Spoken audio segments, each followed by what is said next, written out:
दोस्तों आज की इस वीडियो में हम देखने वाले हैं कि किस तरीके से HDFC बैंक के इस नए वाले नेट बैंकिंग ऐप का यूज़ करके अपने अकाउंट की मिनी स्टेटमेंट को किस तरीके से डाउनलोड कर सकते हैं। तो अगर आपने अपने फ़ोन में पहले से ही HDFC बैंक के इस वाले नए नेट बैंकिंग ऐप को इंस्टॉल करके रखा है तो इसे आप अपने फ़ोन में ओपन कर लेंगे। नेट बैंकिंग ऐप को ओपन करेंगे तो कुछ इस तरीके से यहाँ पर हमें लॉगिन विद फिंगरप्रिंट का ऑप्शन दिया रहेगा। लेकिन दोस्तों अगर आपने पहली बार HDFC बैंक के इस वाले नए वाले नेट बैंकिंग ऐप को ओपन किया होगा तो आपको यहाँ पर लॉगिन करना रहेगा। तो HDFC बैंक के इस नए वाले ऐप में पहली बार लॉगिन करने के लिए आपके पास में आपके अकाउंट की कस्टमर ID होनी चाहिए और आपके अकाउंट के साथ में जो मोबाइल नंबर रजिस्टर्ड है वो मोबाइल नंबर होना चाहिए। और जिसके बाद आप इन दोनों चीज़ों का यूज़ करके HDFC बैंक के इस वाले नए नेट बैंकिंग ऐप में लॉगिन कर सकते हैं। यहाँ पर हमें लॉगिन विद फिंगरप्रिंट वाला जो ऑप्शन दिया गया है हमें इसी पर क्लिक कर देना है और इसके बाद यहाँ पर हमें कुछ इस तरीके से फिंगरप्रिंट को लगाना रहेगा जिससे कि हमारा ये जो ऐप है वो यहाँ पर अनलॉक हो सके। और इसके बाद यहाँ पर हमें कुछ इस तरीके का इंटरफेस यहाँ पर देखने को मिल जाता है।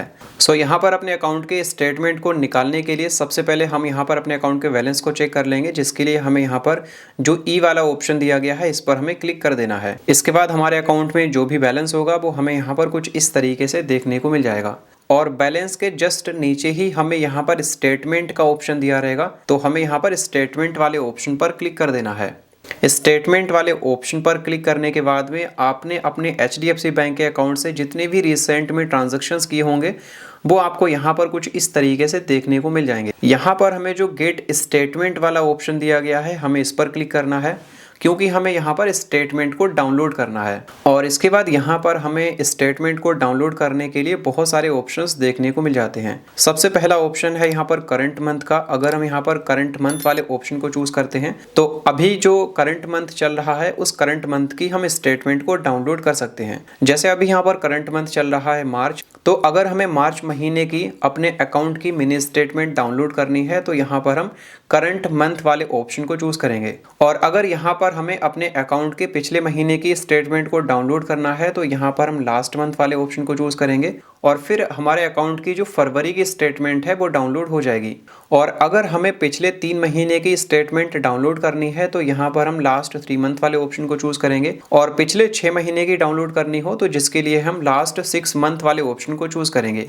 और अगर आप अपने अकाउंट के करंट जो है फाइनेंशियल ईयर यानी कि 2025-26 का जो फाइनेंशियल ईयर है उसकी स्टेटमेंट को डाउनलोड करना चाहते हैं तो इस वाले ऑप्शन को चूज़ करेंगे। और अगर आप अपने अकाउंट के पिछले फाइनेंशियल ईयर की स्टेटमेंट को डाउनलोड करना चाहते हैं 2024 और 25 की, तो आप यहाँ पर इस वाले ऑप्शन को चूज़ करेंगे। मुझे यहाँ पर अपने अकाउंट के पिछले 3 महीने की स्टेटमेंट डाउनलोड करनी है तो यहाँ पर हम लास्ट 3 मंथ वाले ऑप्शन को चूज़ कर लेंगे और इसके बाद कुछ इस तरीके से थोड़ा सा स्क्रॉल करके नीचे आएंगे। इसके बाद यहाँ पर हमें स्टेटमेंट को डाउनलोड करने के लिए कस्टम वाला भी ऑप्शन मिल जाता है। कस्टम में आप जो है अपने हिसाब से किसी भी स्पेसिफिक डेट के जो भी दिन होंगे उन दिन की स्टेटमेंट को डाउनलोड कर सकते हैं। जैसे हम यहाँ पर फ्रॉम वाले ऑप्शन पर क्लिक करेंगे तो यहाँ पर कुछ इस तरीके से कैलेंडर ओपन हो जाएगा। और फिर मान लो मुझे फरवरी 2026 में 2 तारीख से स्टेटमेंट डाउनलोड करनी है तो यहाँ 2 तारीख को हम यहाँ पर सिलेक्ट करेंगे और यहाँ अप्लाई करेंगे और यहाँ 2 वाले ऑप्शन पर क्लिक करेंगे। और मुझे यहाँ पर मार्च 2026 तक की स्टेटमेंट जो है डाउनलोड करनी है तो यहाँ पर मार्च के 2 तारीख को मैंने सेलेक्ट कर लिया है और इसके बाद यहाँ पर अप्लाई वाले ऑप्शन पर क्लिक करेंगे। तो कुछ इस तरीके से कस्टम डेट को भी चूज करके हम अपने अकाउंट के मिनी स्टेटमेंट को डाउनलोड कर सकते हैं। तो मुझे यहाँ पर कस्टम डेट की मिनी स्टेटमेंट डाउनलोड नहीं करनी है, मुझे यहाँ पर अपने अकाउंट के पिछले 3 महीने की स्टेटमेंट डाउनलोड करनी है तो यहाँ पर मैंने लास्ट 3 मंथ वाले ऑप्शन को चूज कर लिया है।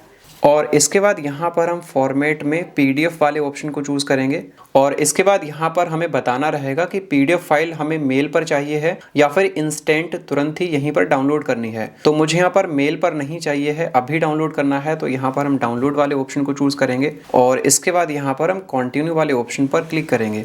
तो अभी आप यहाँ पर देख सकते हैं मेरे अकाउंट की जो स्टेटमेंट है वो यहाँ पर डाउनलोड हो चुकी है और यहाँ पर किस महीने से किस महीने की स्टेटमेंट डाउनलोड हुई है उसकी भी डेट हमें यहाँ पर बता दी गई है। और यहाँ पर नोट में ये भी बताया गया है कि ये जो PDF फाइल है हमारे स्टेटमेंट की ये पासवर्ड प्रोटेक्टेड है और इसका पासवर्ड हमारे अकाउंट की कस्टमर ID है। यहाँ पर हम ओके वाले ऑप्शन पर क्लिक करेंगे और इसके बाद कुछ इस तरीके से यहाँ पर पासवर्ड को डालने का ऑप्शन आ जाएगा। तो आपके HDFC बैंक की जो भी कस्टमर ID है उसे आपको यहाँ पर डाल देना है और इसके बाद ओपन वाले ऑप्शन पर क्लिक करना है। जैसे ही आप लोग यहाँ पर ओपन वाले ऑप्शन पर क्लिक करेंगे तो कुछ इस तरीके से हमारे अकाउंट की जो भी मिनी स्टेटमेंट की PDF फाइल रहेगी वो यहाँ पर ओपन हो जाएगी। अब इस स्टेटमेंट में अगर आपको कोई ट्रांजैक्शन देखना है तो आप यहाँ पर देख सकते हैं और इस स्टेटमेंट को कहीं पर भी यूज़ भी कर सकते हैं।